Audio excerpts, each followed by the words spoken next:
Afternoon class 12 students. कैसे हो बच्चों आप सब? अच्छा, अच्छे हो? चलो ठीक है। अब हम अपने सेकेंड यूनिट का principles of inheritance and variation के नेक्स्ट टॉपिक पढ़ रहे हैं।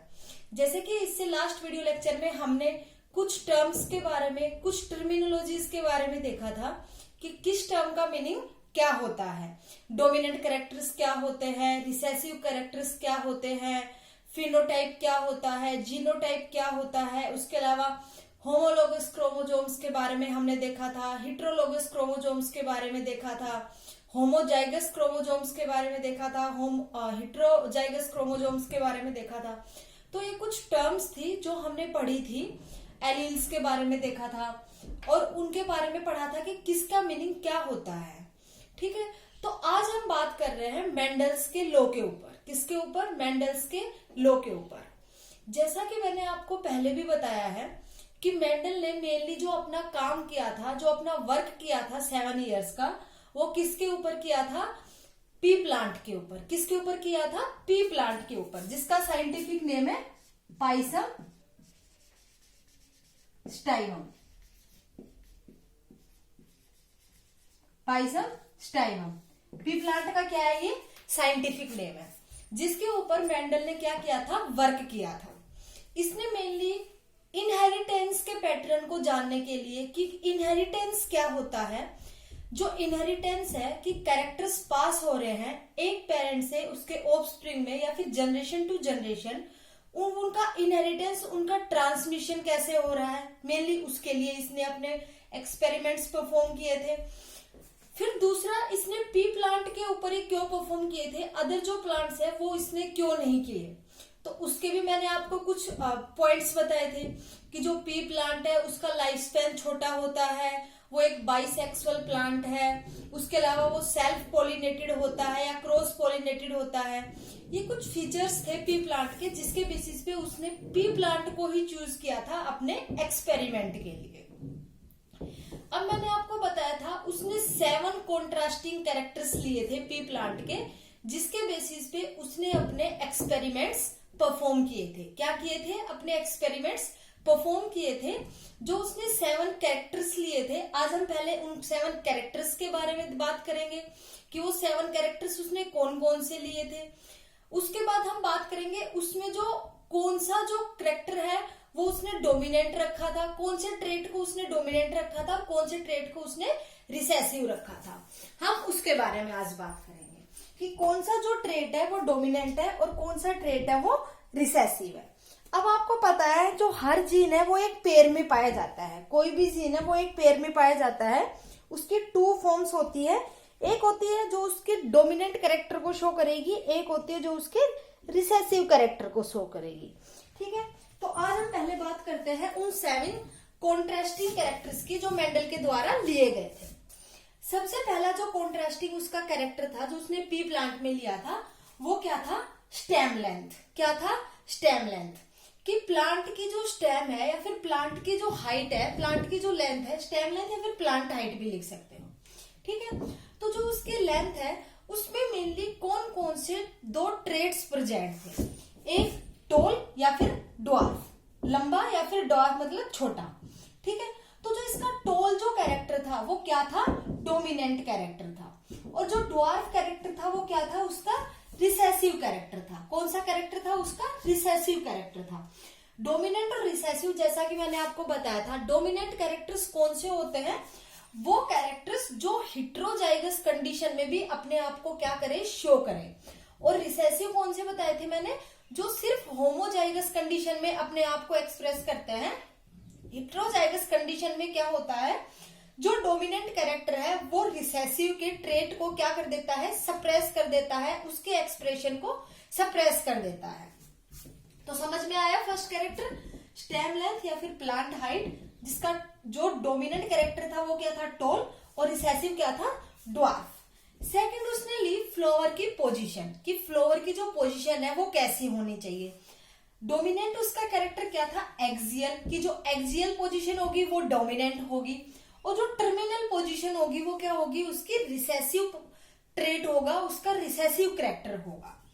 थर्ड क्या है? फ्लावर कलर, कि जो फ्लावर का कलर हमने लिया है, जो पी प्लांट में जो फ्लावर का कलर की जो फॉर्मेशन हो रही है, प्रोड्यूस हो रहा है, उसमें कौन सा कलर डोमिनेंट शो करेगा, कौन सा कलर रिसेसिव शो करेगा। तो वायलेट कलर तो डोमिनेंसी शो करेगा, डोमिनेंट कैरेक्टर शो करेगा, और व्हाइट जो कलर है वो क्या शो करेगा, रिसेसिव कैरेक्टर शो करेगा। व्हाइट क्या शो करेगा, रिसेसिव कैरेक्टर शो करेगा। उसके बाद इसका फोर्थ कैरेक्टर है पोड शेप, कि जो पोड की जो शेप है वो कैसी होनी चाहिए। तो उसके भी एक डोमिनेंट कैरेक्टर था, उसका डोमिनेंट ट्रेट था, एक रिसेसिव ट्रेट था। तो उसका डोमिनेंट ट्रेट क्या था, इन्फ्लेटेड होना चाहिए, और रिसेसिव ट्रेट क्या था उसका, कॉन्स्ट्रिक्टेड होना चाहिए। डोमिनेंट क्या हुआ, इन्फ्लेटेड, और रिसेसिव क्या हुआ, कॉन्स्ट्रिक्टेड। उसके बाद बात करते हैं हम पोड कलर की, कि जो पोड है उसका कलर कैसा होना चाहिए, मतलब उसका कलर है वो कौन सा ट्रेट है जो डोमिनेंट शो करेगा, कौन सा ट्रेट है जो रिसेसिव शो करेगा। तो जो ग्रीन कलर है वो तो डोमिनेंसी शो करता है, डोमिनेंट ट्रेट शो करता है पोड कलर के केस में, और जो येलो कलर है वो उसके रिसेसिव कैरेक्टर को, रिसेसिव ट्रेट को शो करता है। किसके केस में, पोड कलर के केस में।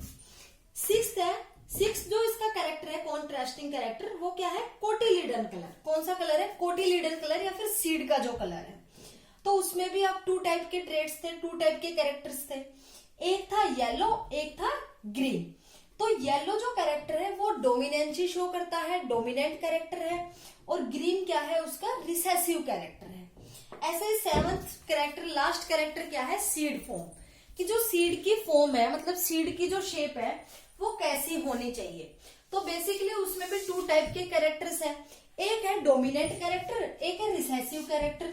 तो डोमिनेंट जो कलर है, सीड फॉर्म की जो डोमिनेंट जो शेप है वो कैसा होना चाहिए, राउंड, और रिंकल्ड कैसा होना चाहिए, उसका रिसेसिव ट्रेट होना चाहिए, रिसेसिव कैरेक्टर लिया था जो इसने। तो ये 7 कॉन्ट्रास्टिंग कैरेक्टर्स थे जो क्या किए थे, पी प्लांट में मेंडल ने चूज किए थे, और इनके बेसिस में इस पे अपने एक्सपेरिमेंट्स परफॉर्म किए थे।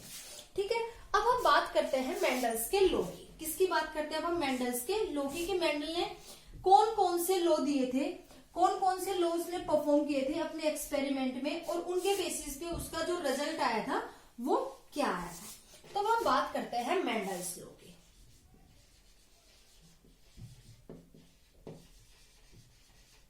Gregor John Mendel, Mendel's law मतलब जिसको हम फादर ऑफ जेनेटिक्स भी बोलते हैं मेंडल को।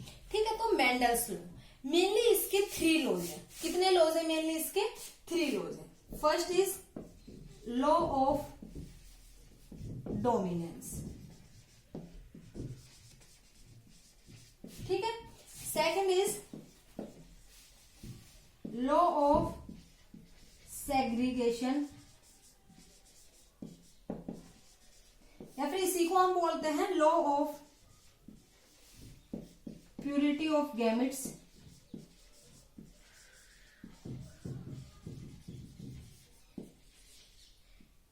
ठीक है, थर्ड लॉ क्या था इसका, law of independent assortment.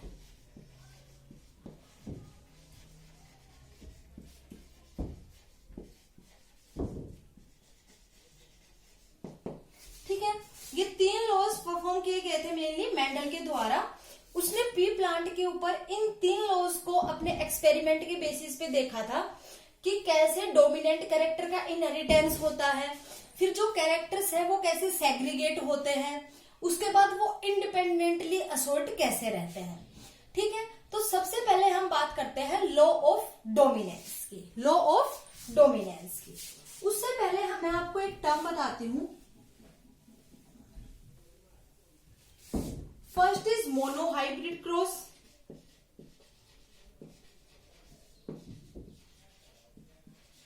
Second is dihybrid cross.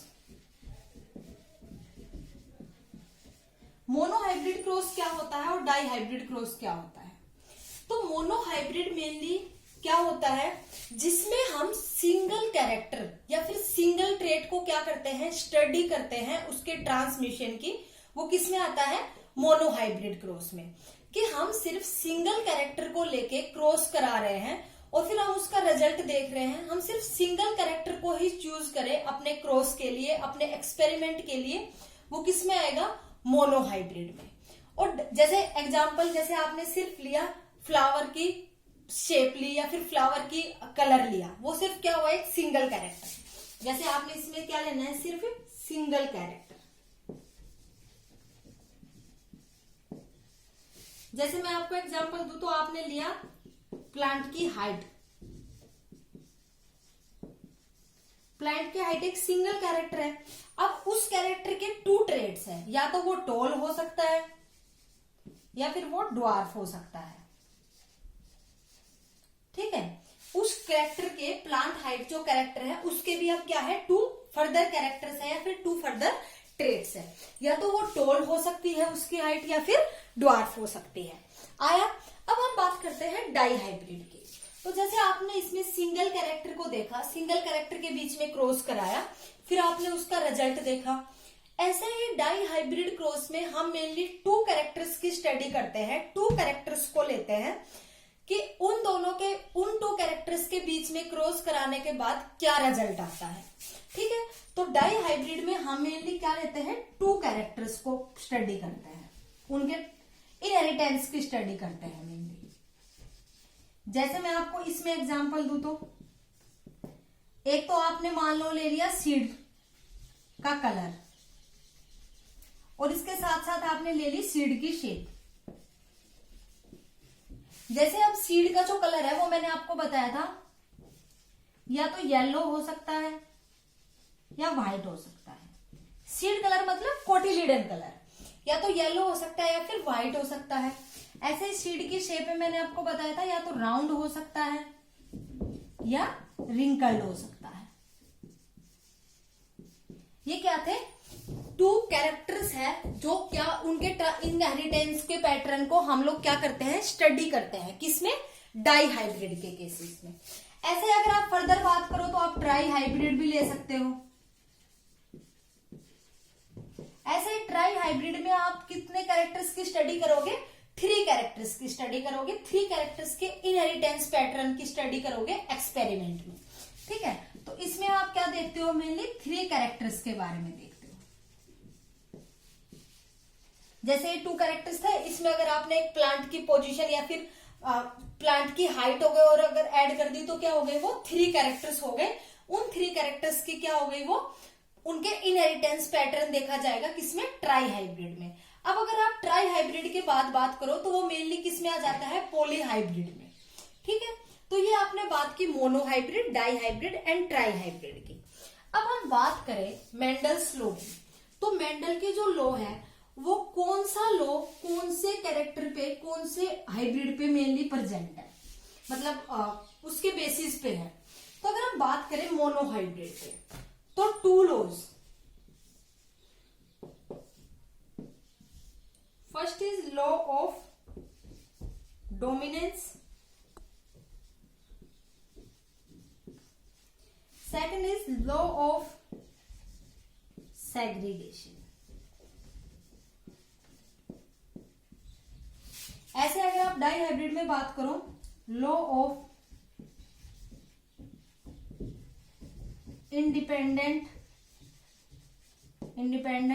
Assortment. ठीक है, तो जो मोनो हाइब्रिड क्रॉस है उसमें आप देखोगे मेनली 2 लॉज क्या है उसमें हम लोग स्टडी करते हैं। First is law of dominance, second is law of segregation. Di hybrid cross में आप मेनली सिंगल लॉ की स्टडी करोगे, वो कौन सा, law of independent assortment.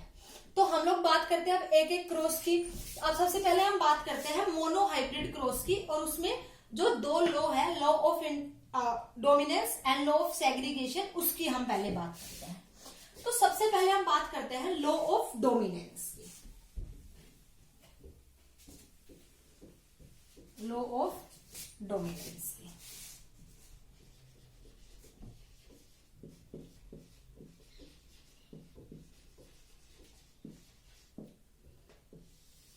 Law of dominance की हम सबसे पहले बात करते हैं, जो क्या है, पहला लॉ है मेंडल का। तो हम बात कर रहे हैं लॉ ऑफ डोमिनेंस की, कि सबसे पहले लॉ ऑफ डोमिनेंस क्या होता है।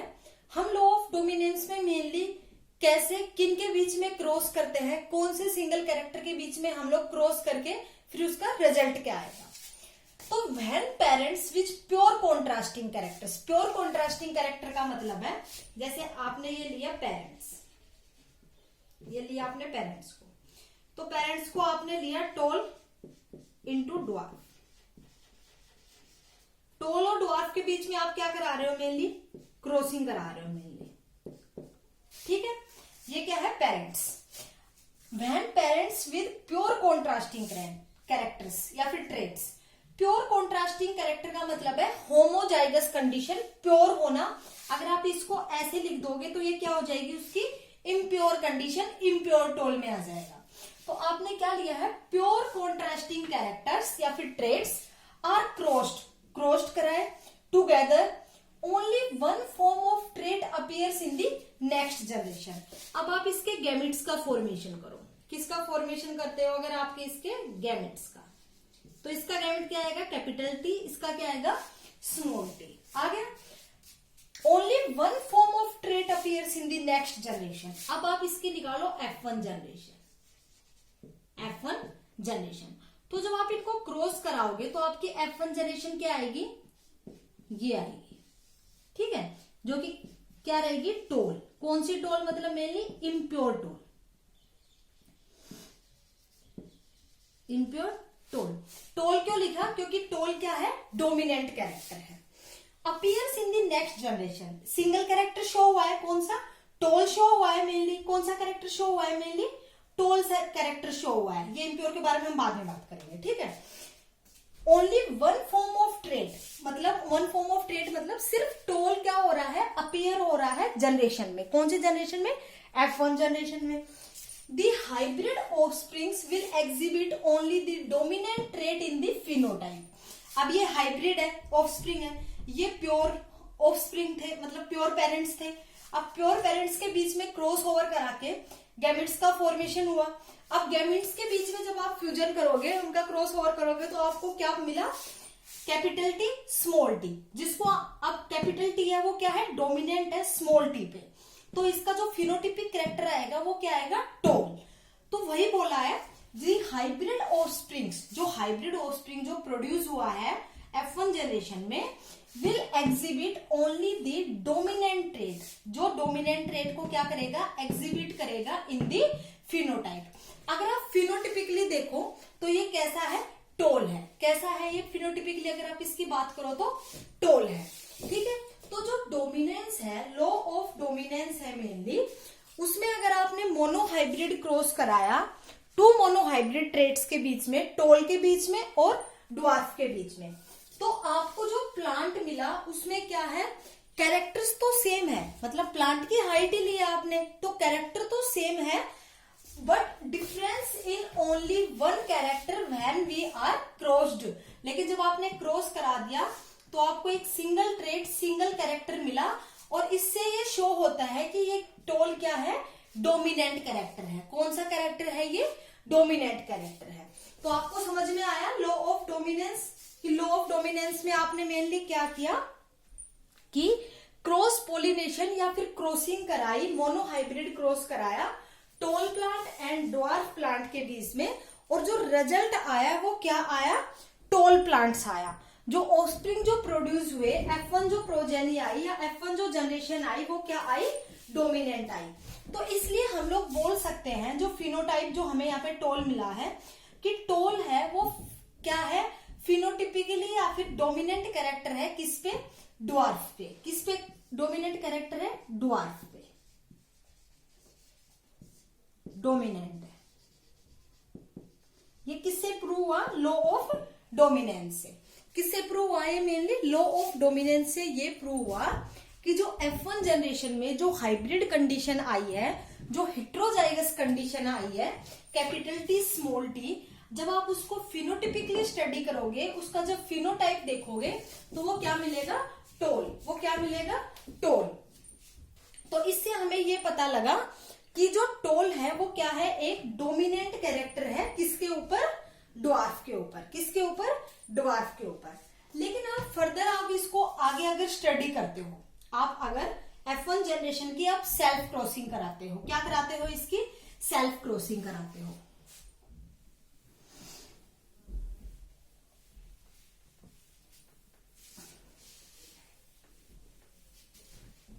अब आपने क्या किया, जो F1 जनरेशन है, F1 जनरेशन की आपने क्या करा दी? सेल्फ क्रॉसिंग करा दी, सेल्फिंग करा दी, सेल्फ क्रॉसिंग करा दी, खुद के साथ ही मतलब उसको क्रॉस करा दिया। ये आपने यहाँ पे क्या करा दी? सेल्फिंग करा दी इसकी। ठीक है, तो अब आपको इससे जो गैमेट्स मिलेंगे या इससे जो गैमेट्स मिलेंगे उसकी अगर हम बात करें तो इससे मिलेगा कैपिटल टी स्मॉल टी, इससे भी कैपिटल टी स्मॉल टी। ये आपको क्या मिले? गैमेट्स मिले। ठीक है, गैमेट्स मिले। अब आप इसका अगर नीचे फर्दर अगर आप इसकी क्रॉसिंग कराते हो, ये मैं क्या बना रही हूं? Punnett square. पुनेट स्क्वायर बना के मैं आपको क्रॉसिंग दिखा रही हूं मेनली। ठीक है, यहां पे अब गैमेट्स है तो मेल के भी होंगे फीमेल के भी होंगे। तो अगर आप बात करो capital T small T, capital T small T, ऐसे आप क्या कर लोगे? क्रॉसिंग कर लोगे। अब आप इसको अगर देखोगे तो capital T capital T, capital T small T, capital T small T, small T small T. Phenotype अगर देखो तो ये क्या आएगा? टॉल। ये क्या आएगा? टॉल। ये टॉल। और ये भी क्या? ये क्या आएगा? ड्वार्फ। ठीक है, क्योंकि होमोजाइगस कंडीशन है तो जो रिसेसिव कंडीशन है, जो ड्वार्फ जो कंडीशन है, वो अपने आप को क्या कर देगी? एक्सप्रेस कर देगी, क्योंकि यहाँ पे कोई भी डोमिनेंट कैरेक्टर प्रेजेंट नहीं है। अब अगर हम बात करें कि हमने जब F1 जनरेशन की सेल्फिंग कराई तो ये अपनी क्या आई है? F2 generation. ठीक है, तो जब आपने सेल्फिंग कराई, फिर आपने गैमेट्स का फॉर्मेशन किया, फिर उसके बाद जब आपने पुनेट स्क्वायर के थ्रू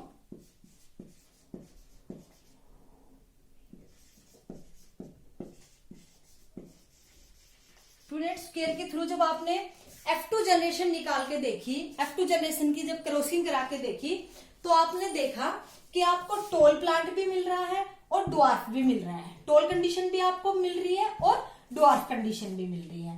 ऐसा क्यों हुआ? अगर हम उसकी बात करें तो इससे हमें ये प्रूव होता है कि जो टॉल कंडीशन थी वो क्या थी? डोमिनेंट कैरेक्टर है। जो टॉल जो कैरेक्टर है वो क्या है? डोमिनेंट कैरेक्टर है। और F1 जनरेशन में भी ड्वार्फ कंडीशन प्रेजेंट थी, लेकिन because of the presence of tall condition या टॉल कैरेक्टर, उसने क्या कर दिया? टॉल जो कैरेक्टर था उसने जो ड्वार्फ कैरेक्टर है उसको क्या कर दिया? सप्रेस कर दिया, उसके एक्सप्रेशन को सप्रेस कर दिया। क्यों? क्योंकि डोमिनेंट कैरेक्टर की प्रेजेंस में रिसेसिव कैरेक्टर एक्सप्रेस नहीं हो सकता। तो जो टॉल जो कंडीशन थी, जो ड्वार्फ जो कंडीशन थी, उसने क्या कर दिया? जो रिसेसिव जो कंडीशन है, ड्वार्फ जो कंडीशन है, उसके एक्सप्रेशन को सप्रेस कर दिया F1 जनरेशन में। लेकिन जैसे ही आपने F1 जनरेशन की सेल्फिंग कराई तो F2 जनरेशन में आपको ड्वार्फ कैरेक्टर भी देखने को मिल रहा है। इससे हमें ये प्रूव हुआ था लॉ ऑफ डोमिनेंस में कि जो टॉल कैरेक्टर है वो क्या है? डोमिनेंट है। डोमिनेंस कैरेक्टर है, डोमिनेंट कैरेक्टर है। आया इतना आपको समझ में? ठीक है, अब हम बात करते हैं इसके फिनोटिपिक रेशियो की और इसके जीनोटिपिक रेशियो की। इसके फिनोटिपिक रेशियो की और इसके जीनोटिपिक रेशियो की। अब अगर हम बात करें सबसे पहले इसके फिनोटिपिक रेशियो की,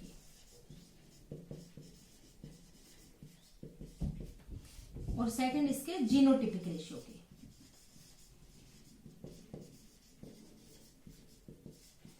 तो फिनोटिपिक रेशियो का मतलब है कि आपको उसके कैरेक्टर्स क्या मिल रहे हैं। वो टॉल है, वो ड्वार्फ है, मतलब उसका फिजिकल अपीयरेंस कैसा है? वो दिखने में टॉल है, ड्वार्फ है, वो क्या हुआ? उसका फिजिकल अपीयरेंस हुआ।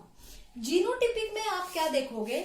उसका जेनेटिक मेकअप देखोगे, उसका जेनेटिक कॉन्स्टिट्यूशन देखोगे कि वो किन जीन्स से मिलके बना हुआ है। तो अगर हम जेनेटिक की बात करें तो टी क्या हुआ? उसका जेनेटिक मेकअप हुआ। कैपिटल टी स्मॉल टी क्या हुआ? उसका जेनेटिक मेकअप हुआ। तो अगर हम बात करें फिनोटिपिक रेशियो की, मैं इसको रब कर देती हूँ, यहाँ पे बताती हूँ आपको अच्छे से।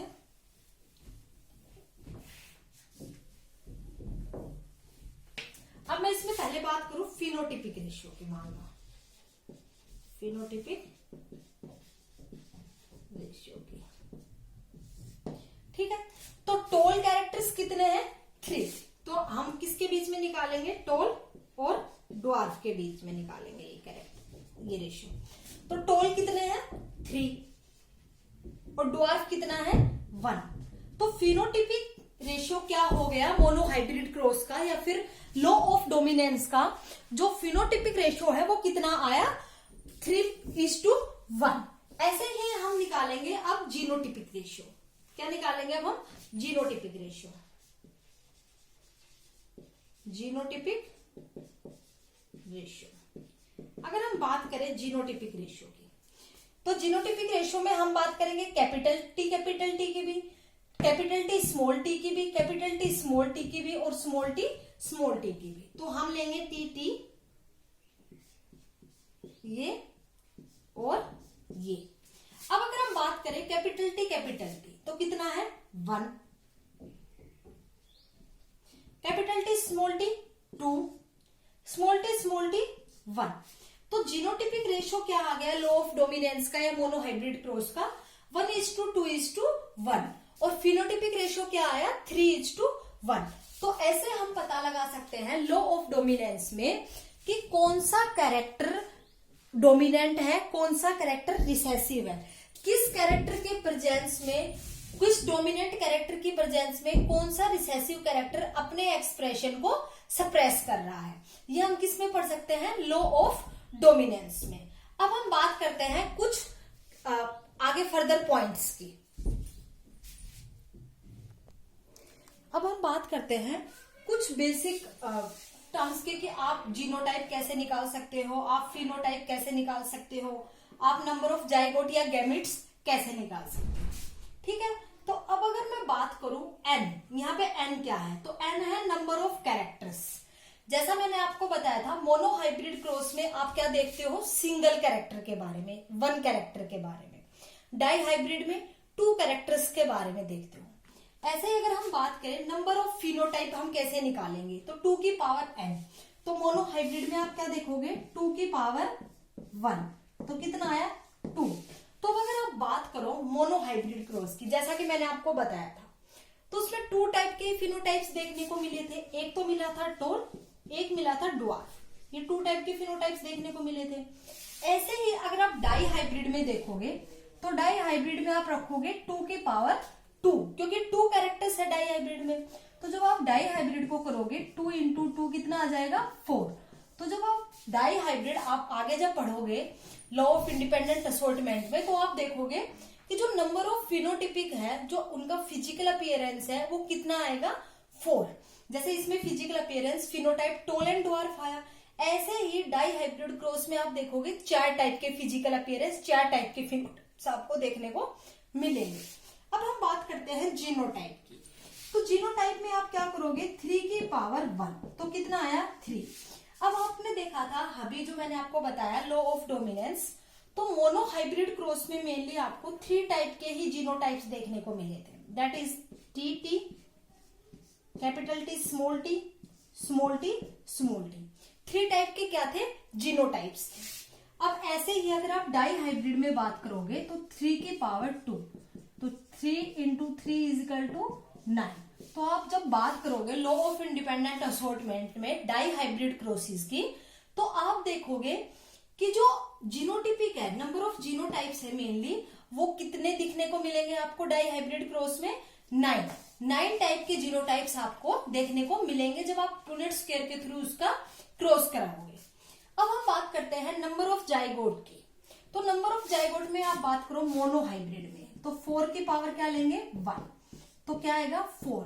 तो 4 टाइप के 4 क्या बनेंगे? Number of zygotes. Number of zygotes कितने प्रोड्यूस होंगे? 4 प्रोड्यूस होंगे। ऐसे ही अगर आप बात करो डाई हाइब्रिड की, तो डाई हाइब्रिड में आप क्या लोगे? 4 की पावर 2। तो 4 × 4 = 16। तो 16 टाइप के क्या बनेंगे?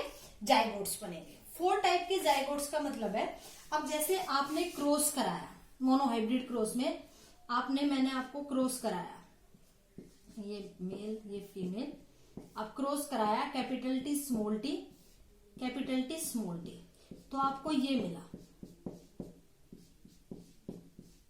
ठीक है, तो ये क्या है, 4 टाइप के क्या प्रोड्यूस हुए हैं, जाइगोट। क्योंकि गैमेट के फ्यूजन के बाद ही तो जाइगोट बनेंगे ना। तो जब पेरेंटल गैमेट जब फ्यूज कर रहे हैं तो किसका फॉर्मेशन कर रहे हैं, गैमेट्स का। किसका फॉर्मेशन कर रहे हैं वो, गैमेट्स का फॉर्मेशन, सॉरी जाइगोट, ये चारों गैमेट्स मिलके किसका फॉर्मेशन कर रहे हैं, जाइगोट का फॉर्मेशन कर रहे हैं। तो नंबर ऑफ जाइगोट आप कैसे निकाल सकते हो, 4 की पावर n। अगर मोनो हाइब्रिड है तो सिंगल कैरेक्टर मतलब 4 की पावर 1, और डाई हाइब्रिड है तो 4 की पावर 2। ऐसे ही आप ट्राई हाइब्रिड क्रॉस में भी कर सकते हो कि अगर ट्राई हाइब्रिड क्रॉस है तो यहाँ पे 2 की पावर 3 रख लोगे, और 3 की पावर 3, 4 की पावर 3, ऐसे आपके क्या निकल जाएंगे, नंबर ऑफ जाइगोट्स निकल जाएंगे। जब आप इंडिपेंडेंट असॉर्टमेंट में पढ़ोगे, डाई हाइब्रिड क्रॉस में पढ़ोगे, तो आपको देखने का मिलेगा कि पुनर्ट स्क्वायर जब आप बनाओगे तो इसमें नंबर ऑफ जाइगोट्स की संख्या कितनी आएगी, 16 आएगी। कितनी आएगी, 16 आएगी। ये कुछ फॉर्मूलाज है जिससे आप नॉर्मली, अगर आपको ये भी पता है कि आप जो क्रॉस कर रहे हो वो मोनो हाइब्रिड है, डाई हाइब्रिड है, ट्राई हाइब्रिड है, तो उसके बेसिस पे आप उसके फिनोटाइप, जीनोटाइप और नंबर ऑफ जाइगोट्स पता कर सकते हो कि कितने नंबर ऑफ जाइगोट्स वहां पे फॉर्म होंगे। ठीक है प्यारे बच्चों, आज के लिए इतना ही। नेक्स्ट वीडियो लेक्चर में हम बचे हुए 2 लॉज के बारे में पढ़ेंगे, law of segregation and law of independent assortment. आज के लिए इतना ही। Thank you.